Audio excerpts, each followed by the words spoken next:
Saber Direito desta semana, o professor Peter Otávio Costa traz um curso sobre direito ambiental.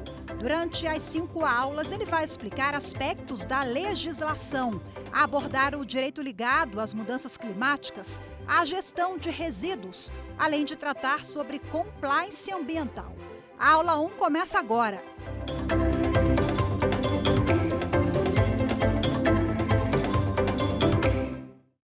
Saudações, sejam muito bem-vindos. Meu nome é Peter Otávio Costa, sou advogado, consultor e professor de Direito Ambiental. É uma satisfação estar com vocês aqui no Saber Direito da TV Justiça. Daremos 5 aulas de Direito Ambiental, um dos temas mais relevantes e mais discutidos atualmente em nossa sociedade, sejam nas questões relacionadas à atuação da advocacia, questões para concursos públicos, exames da ordem e atuação, seja na consultoria ou assessoria correlacionada às áreas de meio ambiente, social e governança. Vamos começar?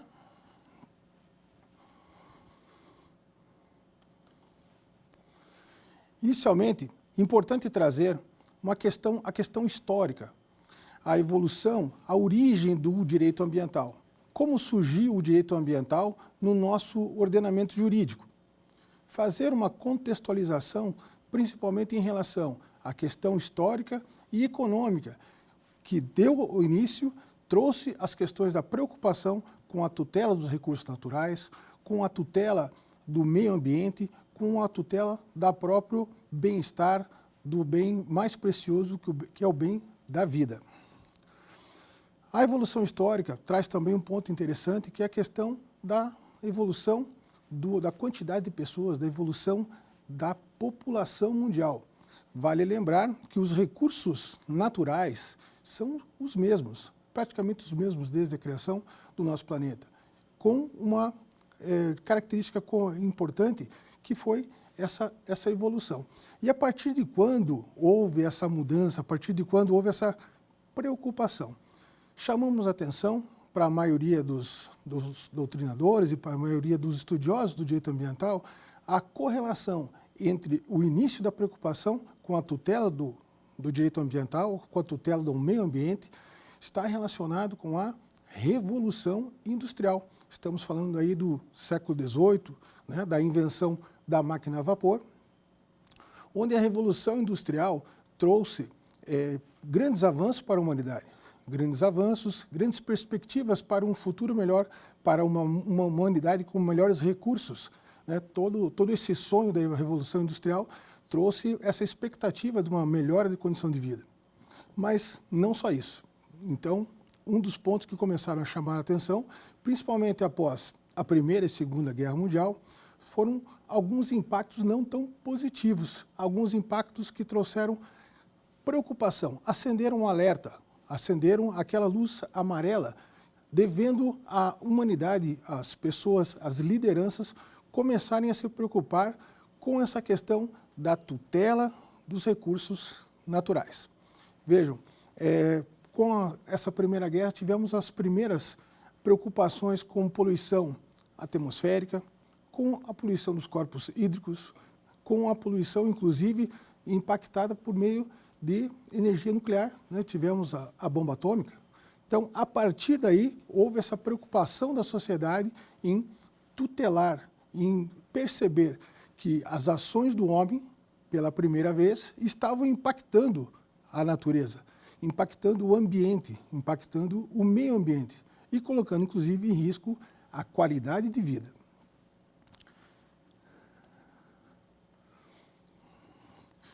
Esses fatos, então, deram início a essa reflexão mundial. Né? As lideranças mundiais começaram a realmente verificar que as suas ações começavam a colocar em risco a qualidade de vida, a qualidade das águas, a qualidade da atmosfera. Essa é a base da teoria do risco e da modernidade reflexiva, apresentada pelo sociólogo alemão Ulrich Beck, que chamou a reflexão de que o passado e o futuro fazem parte do presente da sociedade. O que isso quer dizer? O que essa definição demonstra? Que a sociedade realmente precisa começar a se preocupar o modo como ela vai gerir esses recursos, o modo como ela vai tratar esses recursos. O modo como ela tratará esses recursos vai gerar reflexo para o futuro, vai gerar reflexo para gerações futuras, vai gerar reflexo da disponibilidade ou não da qualidade desses recursos. E posteriormente tivemos a questão dessa união das lideranças mundiais e formando tratados, estudos, entendimentos. E um dos marcos principais está a própria Conferência de Estocolmo, de 1972, o marco do direito ambiental, o marco do direito da preocupação com os recursos naturais, né? A busca, o entendimento pela necessidade de promover um desenvolvimento sustentável, um desenvolvimento que garanta a utilização desses recursos para as gerações presentes e as futuras gerações. Lembrando que, se formos falar da Revolução Industrial em relação à questão da população, como foi mencionado anteriormente, nós teríamos, em média, em 1760, que foi o marco lá da Revolução Industrial, uma população em torno de 800 mil pessoas no globo, no mundo, né? E já no século XX, já saltamos para 2 bilhões, mais ou menos, de pessoas, e a projeção para 2050 são de 9 bilhões de habitantes no nosso planeta. É um aumento muito significativo, e lembrando que os recursos naturais, os recursos, sejam os recursos hídricos, né, sejam a nossa atmosfera, sejam os nossos recursos florestais, na maioria das vezes, são recursos que precisam ser tutelados, precisam ser cuidados. A utilização desses recursos precisa ser feita de forma racional, para garantir a sua utilização para as futuras gerações. Voltando, então, à questão dessa comunhão, dessa união de esforços das lideranças mundiais, começaram a surgir os primeiros tratados internacionais. Os tratados internacionais, diferente dos outros ramos do direito, os tratados internacionais são a base, a origem do direito ambiental. Os tratados internacionais são os instrumentos pelos quais governos, entidades, se unem para definir ações, propostas e programas para fazer essa gestão dos recursos, para garantir o meio ambiente ecologicamente equilibrado, para garantir o uso racional dos recursos. Então, a partir desse entendimento internacional, os países, cada país signatário, cada país que consente em aderir a esses compromissos, precisa trazer para o seu ordenamento jurídico interno a regulamentação, criar as legislações, criar os decretos, normatizar esses compromissos que foram assumidos, né? Não teriam efeitos assumir compromissos internacionais e não colocar esses compromissos para a sociedade, por meio do seu regramento, do seu arcabouço legal interno. Um dos marcos que pode ser colocado como exemplo dessa questão da regulamentação dos tratados internacionais é o Decreto Legislativo 54 de 1975, por meio do qual o Brasil tornou-se signatário da Convenção sobre o Comércio Internacional das espécies de flora e fauna selvagem em perigo de extinção.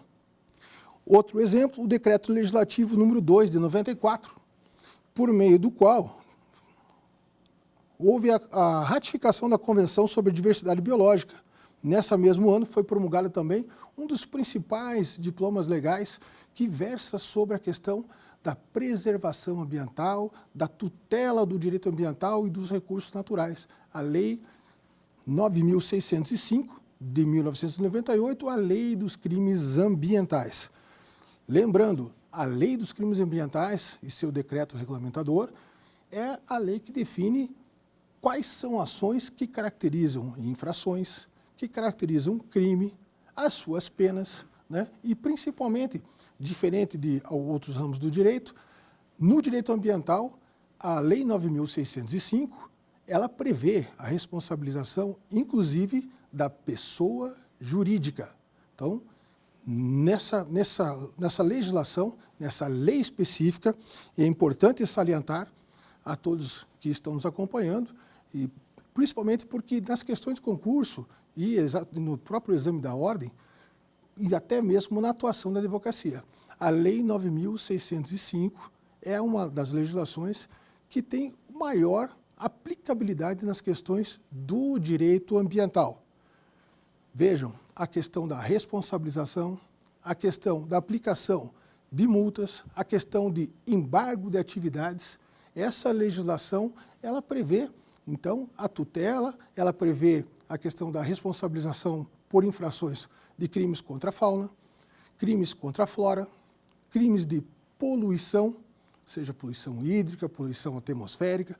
É uma legislação que merece a atenção de você, merece o seu estudo, merece um aprofundamento, porque praticamente em todas as bancas existe uma questão, cai uma questão relacionada à Lei 9.605.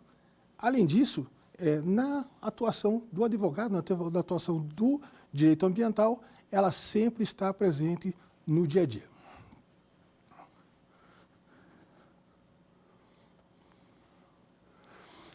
Conforme definição do ministro Hermes Benjamin, do STF, o direito ambiental pode ser dividido em 3 fases distintas, que nós vamos passar a apresentar de uma forma muito sintética. A descrição dessas variações do direito ambiental são fundamentais para entender a sua evolução e adequação no decorrer da sociedade, num momento histórico, num momento cultural de cada uma dessas fases. A primeira fase é a fase da exploração, onde o direito ambiental versava, se preocupava com a tutela econômica do meio ambiente. Ela se preocupava, então, na questão do valor, do bem dos recursos naturais. Temos aqui, nesse período, que se enquadra entre 1500 e 1981. Vou citar aqui 3 exemplos de legislação nesse período. Vamos lá. As ordenações manuelinas de 1521. O que trazia essa legislação? Qual era a preocupação da tutela dessa legislação? Proibição do corte de árvores frutíferas, proibição de caça de perdizes, lebres e coelhos através de meios capazes de causar crueldade aos animais. Vejam, vocês que estão nos assistindo, a preocupação aqui era tutelar meramente espécies florestais frutíferas. Então, qualquer outro tipo de árvores, a extração não tinha qualquer vedação. Assim como a fauna, né? A proteção aqui eram perdizes, lebres e coelhos, desde que não houvesse crueldade no seu abate. As outras espécies todas não tinham qualquer tutela, mas, como eu já chamei anteriormente, tem que ter uma visão cultural para aquele momento histórico do nosso país. Um segundo exemplo é a Carta Regis, de 1542, que estabeleceu normas e princípios em relação ao corte do pau-brasil e desperdício de madeira. Então, mais uma vez, fica aqui um registro da preocupação com uma espécie florestal, uma espécie de árvore que tinha um relevante valor econômico naquele momento do nosso país. Então, essa era a preocupação. As demais espécies não tinham qualquer tutela por parte da legislação. E a última, nesse nosso atuado aqui, nesses nossos exemplos, as ordenações filipinas, que proibiam qualquer pessoa jogasse material que pudesse poluir corpos hídricos, rios e lagos, mortandade de peixes ou produção de peixes. Então, diferente das demais, aqui nós estamos tratando da questão da preocupação com a produção de peixes, com a proteção dos recursos hídricos, rios e lagoas. Mas vejam, eram legislações muito abrangentes, muito amplas, né, muito vagas. Né? Quem fazia essa fiscalização? Quem cuidava dessa tutela? Vamos lá, vamos avançar para próxima fase, que é a fase fragmentada. A fase fragmentária, ela vem do meados do século XX a 1981. Essa é a fase que abrange este período. A criação do Código Florestal de 1934 é um dos diplomas legais que foram instituídos nesse momento. E o Decreto-Lei 25 de 1937, que organizou a proteção do patrimônio histórico e artístico. Então, aqui, além da questão das florestas, temos também a questão da preocupação com o patrimônio cultural, com o patrimônio artístico e histórico. Então, mais uma vez, uma norma, uma legislação, trazendo uma proteção específica. De maneira de valorizar o meio ambiente, ainda não estava muito claro. Então, nós temos tratados, nós temos legislações esparsas, mas o meio ambiente ainda não estava ordenado num arcabouço, numa unidade legal. Vamos para a próxima fase, fase holística. A partir de 81, com o ser humano sendo inserido definitivamente no meio ambiente. Criação da Lei 6.938 de 81, que instituiu a Política Nacional de Meio Ambiente. Esse é o marco do direito ambiental. A Política Nacional do Meio Ambiente. Por favor, atenção para esse diploma legal, né? Vou repetir, Lei 6.938 de 1981. Aqui, o legislador trouxe a definição de meio ambiente como conjunto de condições, leis, influências e interações de ordem física, química e biológica, que permite, abriga e rege a vida em todas as suas formas e distribuindo nos seguintes meios. Vamos acompanhar. Ambiente natural. O ambiente natural, ele está na nossa Constituição, no artigo 225 da nossa Constituição Federal, versa sobre os meios bióticos, aí nós estamos tratando dos seres vivos, né? Os animais, né? A flora, são os seres bióticos, os ambientes vinculados aos ambientes naturais. E os abióticos, que são a água, o solo, a atmosfera, e agora, recentemente, incluindo também a questão das mudanças climáticas, e chamo a atenção de todos para a relação das mudanças climáticas, que até então, até pouco tempo atrás, era um tema que aparentemente abstrato, era um tema que muitas vezes não chamava a atenção das pessoas. As pessoas não percebiam no seu dia a dia esses impactos das mudanças climáticas. Hoje em dia, na atualidade, as mudanças climáticas são sentidas por todos, do sul ao norte do país, né? Diferentes formas, diferentes meios, enchentes, secas, ventos, ciclones. Então, as mudanças climáticas já estão fazendo parte, já estão afetando o dia a dia da nossa sociedade. Vamos para uma segunda forma, que é a cultural. A cultural está esculpida no artigo 215 e 216 da nossa Constituição. Diz respeito ao patrimônio cultural material. O patrimônio cultural material diz respeito aos bens móveis e imóveis. Então, os bens imóveis são os imóveis tombados, né? As cidades tombadas, né? Os móveis, temos as obras de arte, as representações artísticas, bens materiais móveis e imóveis. E o patrimônio cultural imaterial. Temos aqui a dança, as danças, as músicas, a culinária, as festas religiosas, entre outros. Vale aqui chamar a atenção que dois temas que já foram objetos, inclusive, de análise e decisão por parte dos nossos tribunais superiores. Uma delas foi a questão da cultura no Sul, bem cultural, patrimônio cultural do Sul, que era a questão da farra do boi. A farra do boi foi uma questão que chegou para ser decidida nos nossos tribunais superiores, né? Onde houve a solicitação, houve o pleito requerendo que essa atividade fosse consagrada, fosse permitida de maneira contínua, né, em razão do alegando patrimônio cultural. Mas o que houve, qual foi a decisão? Houve o entendimento de que havia uma caracterização de maus tratos aos animais e, a partir daí, entre a questão cultural e a questão dos maus tratos, houve a decisão por encerrar a prática desse tipo de festa na região sul.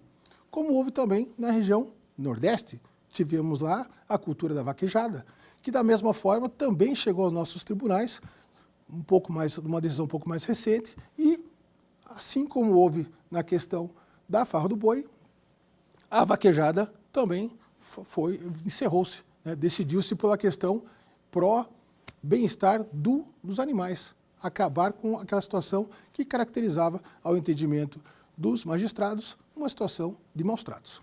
Vamos dar sequência. Vemos ainda a questão dos bens artificiais, construídos ou urbanos.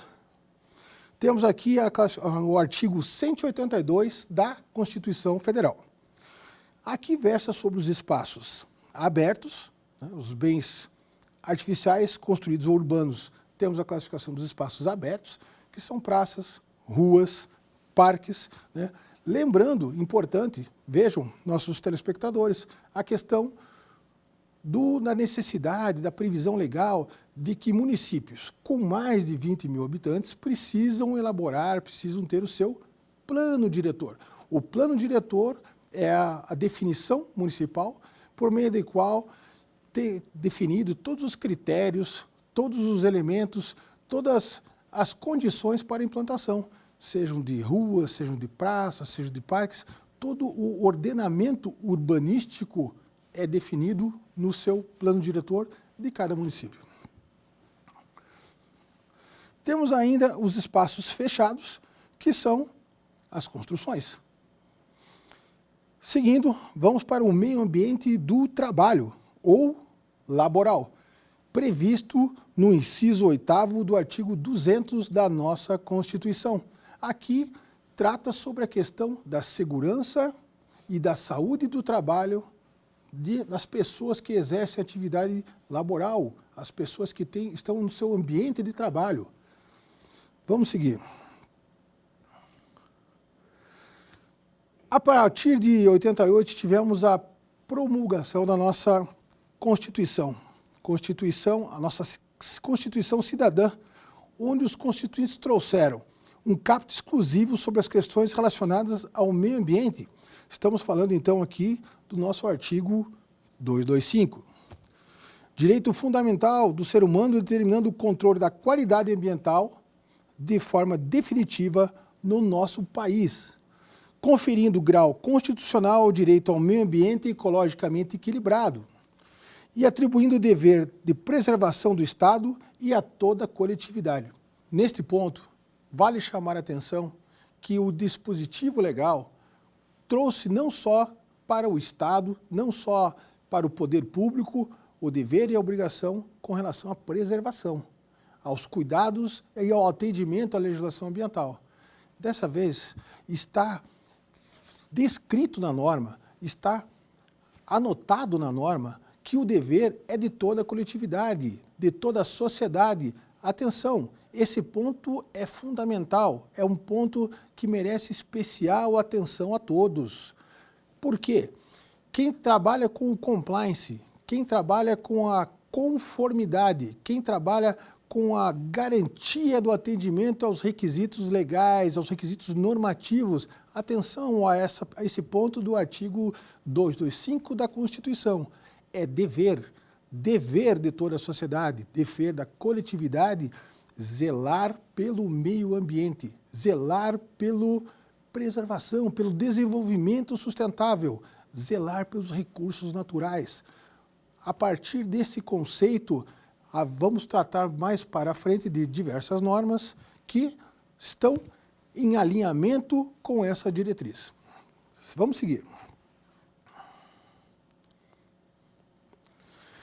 Vamos falar um pouco dos princípios do direito ambiental.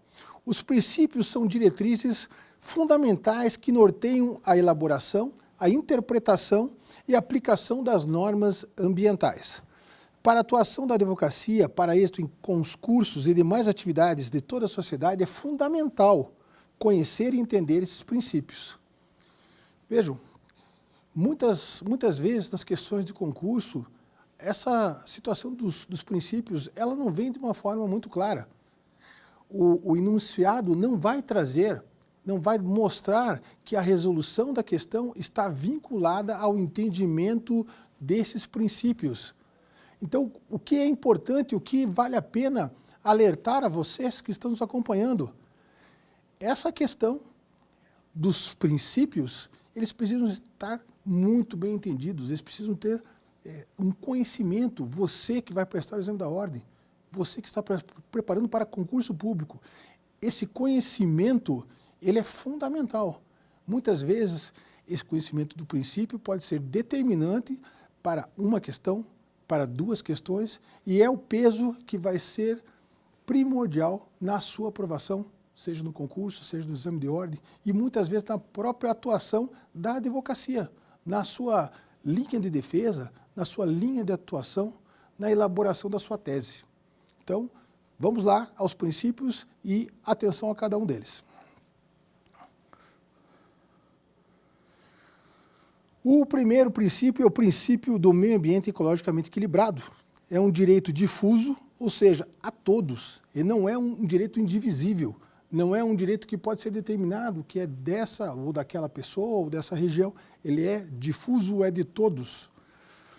Previsto no artigo 255 da Constituição, que estabelece a obrigação de promover um meio ambiente sem poluição, um meio ambiente equilibrado, com salubridade e rigidez, a fim de se garantir o direito à vida e à dignidade da pessoa humana para as presentes e futuras gerações. O direito ambiental é um dos direitos fundamentais, sendo o meio ambiente considerado um bem de uso comum do povo e essencial à sadia qualidade de vida.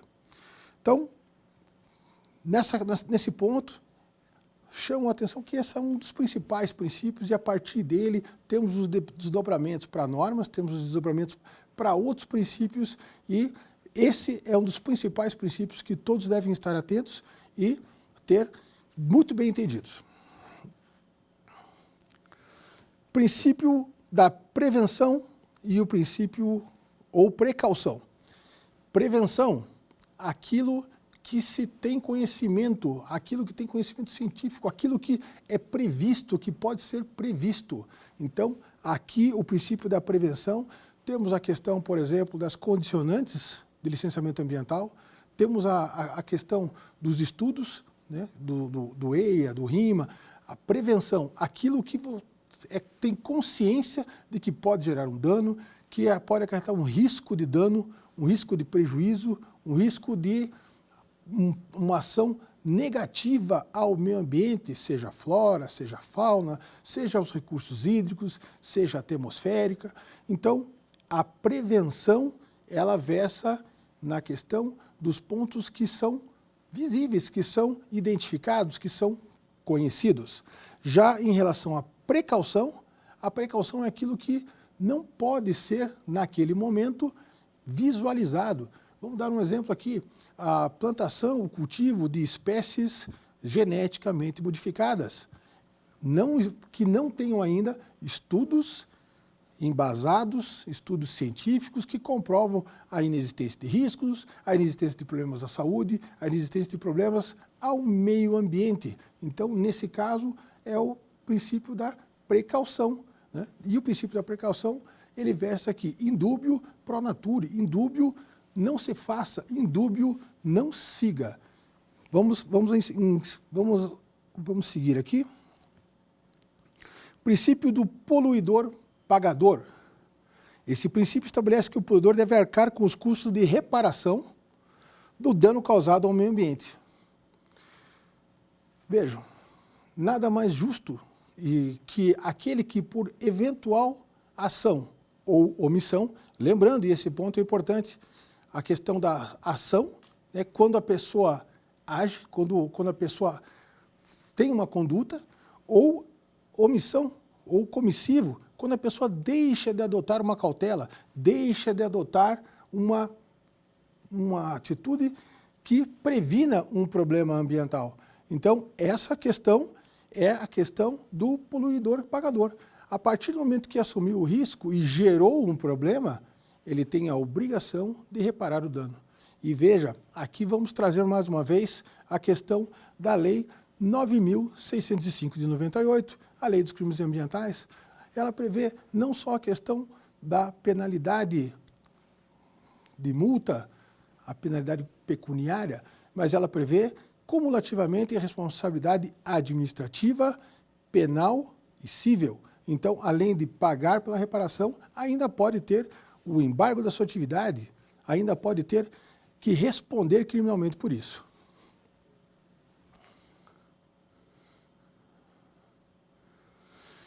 Princípio da reparação integral. Uma vez causado o dano, deve ser integralmente reparado. Na atual sociedade surge ainda o risco de imagem e o risco reputacional, o risco de marca. Então, mesmo que haja o pagamento, mesmo que haja a reparação, existe ainda a questão do prejuízo com a imagem, do prejuízo com a marca. Então, essa questão do princípio da reparação integral, ela deve, além de reparar integralmente, mas mesmo assim você tem aquele risco do desgaste da marca e reputacional. Princípio do usuário pagador. As pessoas que usam recursos naturais devem pagar pela utilização desses recursos. Então, um dos exemplos com relação a isso mais claros é a questão da outorga do uso de águas. A outorga, aquele que utiliza do recurso hídrico, ele precisa de autorização, ele precisa ter uma licença concedida pelo órgão ambiental responsável, seja municipal, seja estadual, seja federal, para que ele possa utilizar esse recurso. Lembrando que essa licença, ela vai passar os critérios técnicos, os critérios específicos, o volume, como deve ser feito essa utilização do recurso. Um exemplo em relação a essa questão do usuário pagador é o inciso 19 do artigo 21 da Constituição Federal e a Lei 9433 de 97, que fala sobre a questão da utilização de recursos hídricos. Vamos para o seu próximo princípio, que é o princípio do protetor-recebedor. É um mecanismo financeiro pelo qual aquele que protege, aquele que preserva, aquele que mantém a floresta, que mantém o recurso hídrico, ele deve ser remunerado. Ele pode ser remunerado, ele pode receber por essa proteção, por esse ganho ambiental, por essa manutenção do meio ambiente. Isso está previsto na Lei 14.119 de 2021, que institui a Política Nacional de Pagamento de Serviços Ambientais. Aqui vale um alerta: quem pode receber, quem pode ser beneficiado por esse princípio? O produtor rural, a agricultura familiar, as comunidades tradicionais, são vários entes que podem ter esse benefício. Seguindo, vamos para o princípio da função social da propriedade. Reconhece que a propriedade privada deve cumprir sua função social e ambiental. Além de econômica, isso implica que o direito da propriedade, que não pode ser exercido de maneira a prejudicar o meio ambiente. E aonde está previsto essa questão? Artigo 5º, inciso 23 e artigo 170, ambos da Constituição Federal, além do artigo 2º da Lei 6.938, assim como o Código Civil.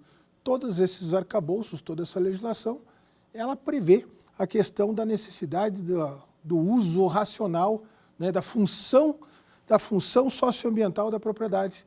Então, essa é uma demonstração de que os dispositivos legais, no que diz respeito ao direito ambiental, eles são convergentes, eles têm uma estreita ligação.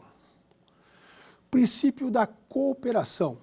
estabelece a necessidade de cooperação entre diferentes entes federativos, setores da sociedade e países em busca de soluções relacionadas às questões ambientais. Importante destacar que as questões ambientais, elas não seguem a delimitação, fronteiras, elas acabam ultrapassando esses limites geográficos. Então, por isso, as questões ambientais muitas vezes precisam de soluções consorciadas, soluções conjuntas, soluções envolvendo municípios, envolvendo estados, envolvendo países. Muitas vezes, essas soluções só têm efetividade com essa cooperação. Então, a partir disso, que esse princípio rege essa atuação conjunta. Princípio da informação. Garantido o direito da população à informação sobre as questões ambientais. Acesso a dados, informações, ao que diz respeito às questões do meio ambiente, dos recursos naturais, das mudanças climáticas. E aonde está previsto isso? Vamos lá. Inciso 5º do artigo 4º da Lei 6.938, de 81, a Política Nacional do Meio Ambiente. Princípio da participação. Garante a participação da sociedade nas políticas públicas ambientais. Temos como exemplo aqui as audiências públicas, a ação civil pública, a ação popular, o direito de petição. São exemplos do princípio da participação. E vejam, aqui vale chamar a atenção de todos, não é só um direito, eu diria que todos nós temos o dever, temos a necessidade de participarmos dessa situação, de ajudarmos na questão da preservação ambiental, do desenvolvimento sustentável. O desenvolvimento é muito importante, mas ele precisa ter um alinhamento com a preservação, que ele deve ser equilibrado, garantindo a utilização racional dos recursos naturais. E aqui chamo a atenção para a necessidade também do consumo consciente. Nós, pais, mães, jovens, todos na sociedade precisam ter essa necessidade de contribuir, de participar, de termos uma atuação na sociedade, de termos uma atuação, acompanharmos o que está sendo feito na sua cidade, no seu estado, no nosso país. Vamos seguir, terminando agora os princípios. Princípio da intervenção estatal obrigatória em defesa do meio ambiente. Vejam, a questão da intervenção, da atuação estatal, ela não é discricionária, ela é uma obrigação, ela é um dever, né? E esse dever, aonde está esculpido? Temos esse dever no artigo 225 da Constituição e artigo 170, além do artigo 68 da Lei 9.605 de 98. Então, aqui, como nós já abordamos anteriormente, é um dever em todos os níveis, seja no municipal, seja no estadual, seja no federal. É um dever do Estado buscar ações, programas, legislar e atuar em defesa do meio ambiente, dos recursos naturais, do desenvolvimento sustentável e podermos diminuir os impactos negativos que estão causando essas questões que envolvem as mudanças climáticas. Princípio do desenvolvimento socioeconômico. Vejam, na era ESG, esse princípio versa sobre o desenvolvimento social sustentável, buscando a promoção das atividades econômicas com a defesa ambiental e a valorização social. Então, aqui temos aí os pilares do ESG, né? O desenvolvimento social buscando uma governança, né? A governança com o atendimento da legislação, com as gestões, com as melhores práticas, com as gestões com as boas práticas, né? Com atendimento à legislação, com o atendimento e valorização social. Então, aqui temos esses pilares muito bem definidos e diversos diplomas legais que dizem respeito e estão embasando esse princípio. Vamos citar aqui alguns exemplos. Artigo 170 e seus incisos 6, da Constituição, assim como o artigo 3º da Lei 12.187 de 2009. Vamos dar sequência aqui. Vamos agora trazer um caso concreto. Diante das informações trazidas anteriormente e da atuação a que exerço nessa área ambiental, vou compartilhar aqui com vocês um exemplo que vai ficar claro algumas situações que a nossa legislação ambiental tutela e a necessidade de atendimento a esses ditames legais. Uma das atividades que podem ser realizadas pelo advogado é a due diligence ambiental, que consiste no processo técnico jurídico para analisar o nível de conformidade, o nível de atendimento ao regramento legal que versa sobre uma atividade, um segmento, uma empresa. Então, essa é uma atividade que o advogado pode exercer. E, numa dessas atividades, o que foi verificado, o que foi constatado, é a questão do descumprimento da legislação. E, muitas vezes, não é o desconhecimento, não é a falta de entendimento da legislação. Muitas vezes, o problema está no zelo, no cuidado, não só na sua atividade, mas principalmente nos parceiros comerciais. Porque mais para frente, em outra aula, vamos ver a questão da responsabilidade compartilhada em relação à gestão de resíduos sólidos. E, nesse ponto, chamo a atenção para que algumas empresas, principalmente uma das que acabei atuando, não teve esse zelo, não teve esse cuidado. Uma empresa com certificação, uma empresa com selo, uma empresa com apresentação de relatórios de sustentabilidade muito bem embasado, muito bem elaborado, muito robusto, mas vemos que não houve um zelo, não houve uma atenção com relação ao atendimento desses ditames legais por seu parceiro comercial. Então, o que houve nesse caso? A empresa contratou um terceiro, contratou uma empresa para fazer a retirada do seu resíduo, o encaminhamento do seu resíduo para a correta destinação final, mas a empresa não tinha os documentos necessários, não tinha licenciamento, não fazia o registro obrigatório da movimentação de transporte desses resíduos, não tinha os seus certificados de destinação final de resíduos. E o que isso acarreta?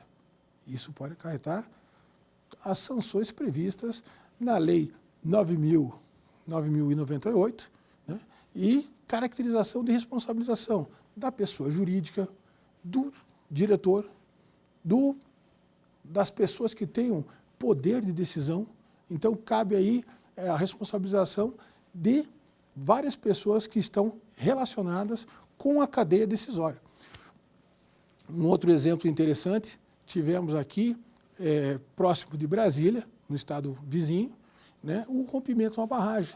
Esse rompimento também,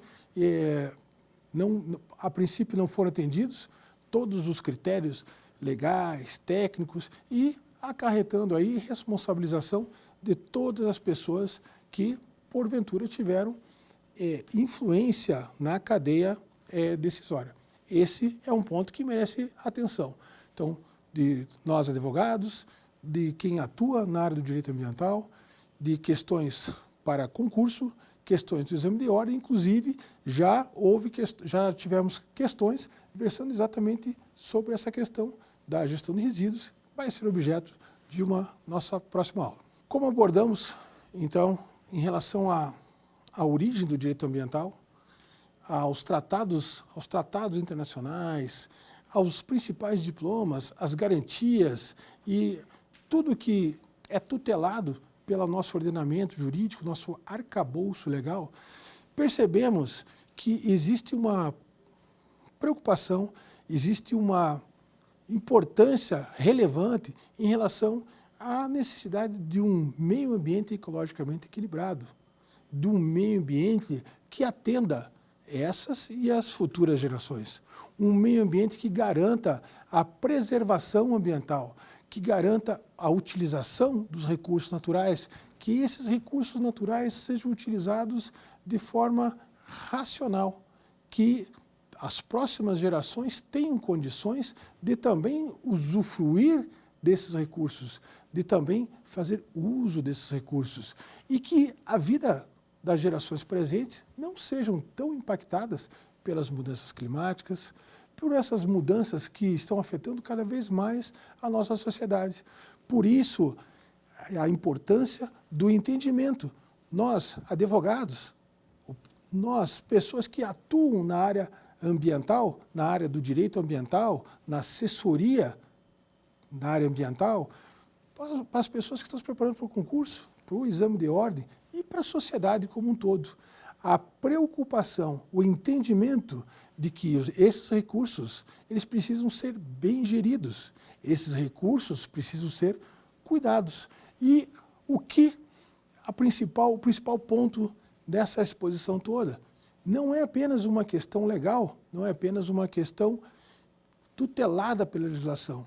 A legislação, ela é uma das melhores legislações do mundo. O Brasil dispõe de uma legislação no arcabouço legal, no que se refere à questão do direito ambiental, um arcabouço robusto, um arcabouço muito bem elaborado, mas ele está em constante evolução, ele é dinâmico, ele está sempre sendo aprimorado, acompanhando as tendências, seja da humanidade, sejam as tendências econômicas, sejam as tendências climáticas, que é um tema recorrente e que cada vez mais relevância na nossa sociedade. Então, entendam, não é meramente, apesar da tutela, apesar do direito, apesar da legislação, o próprio artigo 225, ele traz a obrigação de toda a sociedade, a obrigação de todo indivíduo, a obrigação de todos nós, de zelar, de cuidar, de atender, de conhecer as nossas obrigações, de conhecer o que devemos fazer, o que devemos atender, a forma correta de gerir esse meio ambiente tão precioso, esses recursos naturais fantásticos que temos no nosso país e fazermos disso, levarmos isso para uma sociedade mais justa, com qualidade de vida para essa e as futuras gerações, garantindo bem-estar, saúde e equilíbrio para todos nós. Veja, independente da região, independente de onde estamos, o meio ambiente impacta a todos nós. Ele impacta, pode ser de maneiras diferentes, mas ele impacta a todos. Por isso, a preocupação, por isso o cuidado, por isso o zelo, por isso a legislação ambiental, ela é tão importante, o seu entendimento, o seu cumprimento, o seu dever em fazer com que todos nós tenhamos um futuro digno para nós e todas as gerações futuras. Vamos agora testar os nossos conhecimentos. Vamos para o nosso quiz.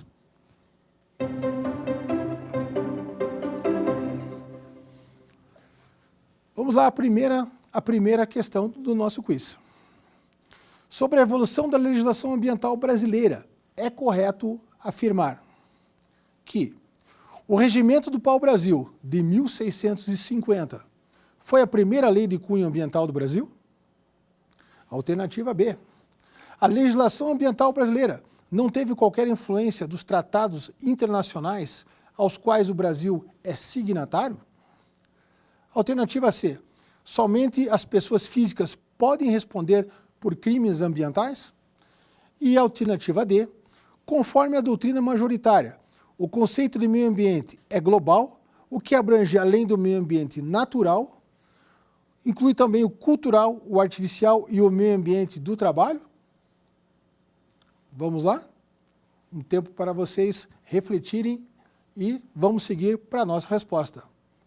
Alternativa correta, alternativa D. Conforme a doutrina majoritária, o conceito de meio ambiente é global e abrange além do meio ambiente natural, o cultural, o artificial e o meio ambiente do trabalho. Vamos para a nossa próxima pergunta?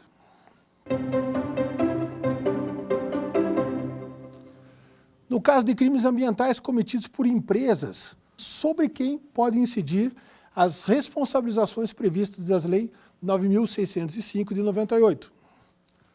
Somente sobre o proprietário da empresa, sobre o proprietário da empresa e o empregado responsável pelo setor que deu causa, sobre o diretor, o administrador, o membro de conselho e de órgão técnico, o auditor, o gerente, o preposto ou mandatário da pessoa jurídica, sobre nenhuma pessoa física. A responsabilidade recai somente sobre o CNPJ da empresa.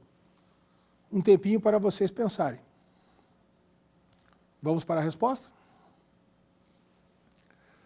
Alternativa C, sobre o diretor, o administrador, o membro de conselho e de órgão técnico, auditor, gerente, o preposto ou mandatário de pessoa jurídica. Vamos partir para a nossa última questão dessa aula de hoje.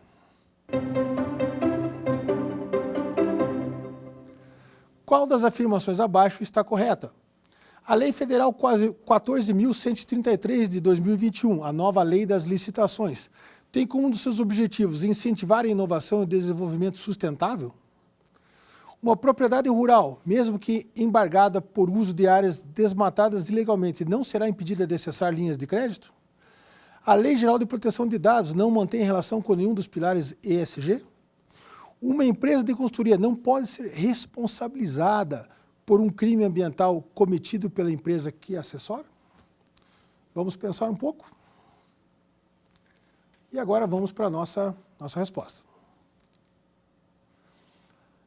Alternativa A, a Lei Federal 14.133, 2021, nova Lei das Licitações, tem como um dos objetivos incentivar a inovação e o desenvolvimento sustentável. Então, é um exemplo de uma legislação que também está alinhada com os princípios do direito ambiental. Encerramos essa nossa aula de hoje. Agradeço o acompanhamento de todos e espero vocês no nosso próximo encontro. Quer dar alguma sugestão de tema para os cursos do Saber Direito?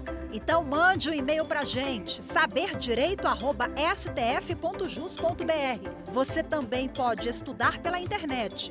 Acesse o nosso site radioetvjustiça.jus.br ou pode rever as aulas no canal do YouTube, @Rádio e TV Justiça.